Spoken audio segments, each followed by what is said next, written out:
Hey, Wearing a sticky how bra. y'all doing? Sting. Okay, just a little brief introduction because we haven't really made a video like this, a casual video. I'm No Sydney, cuts. and I'm this Simone. is my twin sister Simone. I can introduce myself. And- I'm Simone. Oh, I thought I was being a gentleman. We have a topic of interest that we find to be kind of like a social experiment, because it's something that we struggled with, but in other people, there's a spectrum for sure. So, today we're going to be going over entitlement, taking up space, and kind of the opposite end of that in the spectrum of more of like People pleasing. fear of being seen, Over consideration. and not taking up enough space for yourself and over considering others. Mm-hmm. We're gonna start this with a little story time. So actually, let me just briefly go over and ask you, how do you think that we were brought up in a way to consider others? Like, what would you say that were what was customary for us? I think we were always taught to consider other people in micro ways and in major ways. So, for example, I remember Dad always kind of yanking us in line in public spaces if we got too close to people, because he always instilled that other people's personal space was super important. Right. Which Obviously, I respect. we have maintained that as adults. And Mm-hmm. as you realize that, you get older, other people don't have that same Common courtesy. That's yes. huge for us. And I feel Yes. like I'm over considerate of other people because I also have noticed that which can be negative, but when other people don't pay me the common courtesy that I am so naturally used to giving others, it bothers me. Yeah. So that's where we're going to get into this little We have a little time. story time of a discussion that me and Sydney had after an experience that we had at the gym. Yeah. So, It's not anything, I don't mean to build it up, but we're in the gym. It's a public sauna. it's a 3-person sauna. No, it could at least fit 5 people. No, At comfortably, most. it could comfortably, 4. could sit 4. Okay. Sit 4, it's small. If 4 people are a small sauna. sitting regularly shoulder to shoulder, that's how small and comfortable the but sauna is. It's a public sauna. Uh-huh. So I walk in, and there's 2 people in there, and this one woman, we won't name, that's getting into something else, but I have had multiple experiences of entitled people of this age and demographic.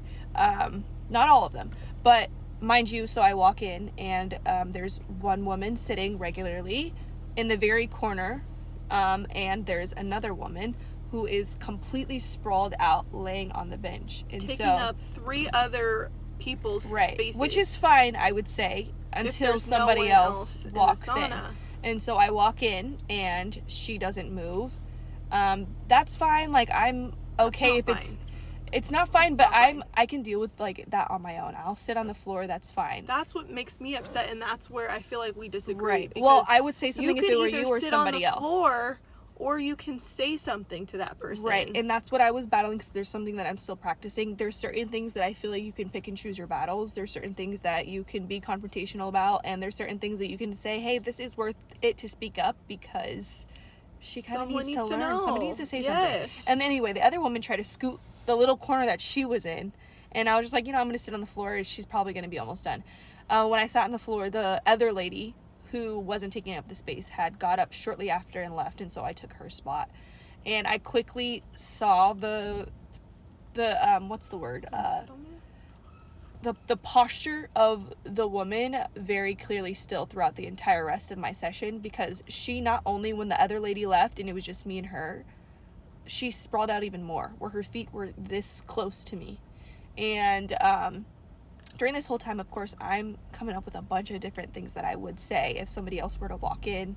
I would say, hey, ma'am, can you pick a side, please? There's somebody else. It's common courtesy. And, the whole little arguing back and forth. Here's of what everything I would think. say. I think that they get validated by the lack of confrontation. And I think that when you initially stepped into the sauna and sat on the floor, instead of asking her, she was validated in her entitlement and decided to even push and test that further. And that's why I believe in those certain circumstances that being confrontational is the best case scenario, to instead assert of your instead the of respect that you deserve. just being kind, you know, because those people lack a certain amount of consideration that baseline all of us should know. And just to clear things up, we're not saying those people to target a specific demographic. We are saying those people as to just operationalize, like, entitled people, because there are entitled people of all races and all ages. And the more you grow up, the more you realize that people are raised differently than you. Yeah.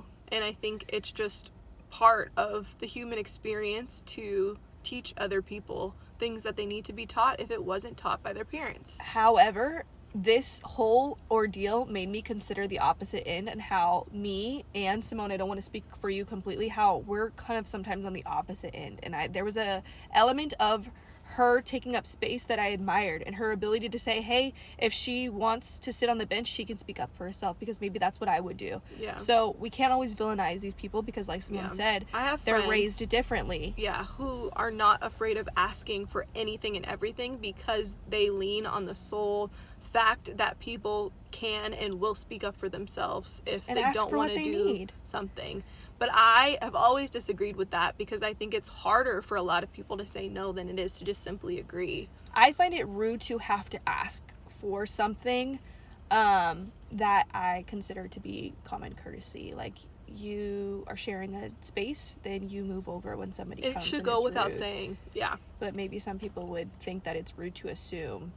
It's up for grabs since it is a public space. Yeah, or it's rude to assume that that's rude. I don't know. So it's just a funny, like, societal thing. Like, every culture is different, and every upbringing is different. But even that whole, there's multiple elements of even that we're talking about. And now we're talking about people pleasing and being comfortable with, which is what me and Simone are challenging ourselves to do. Speak up for ourselves, and to not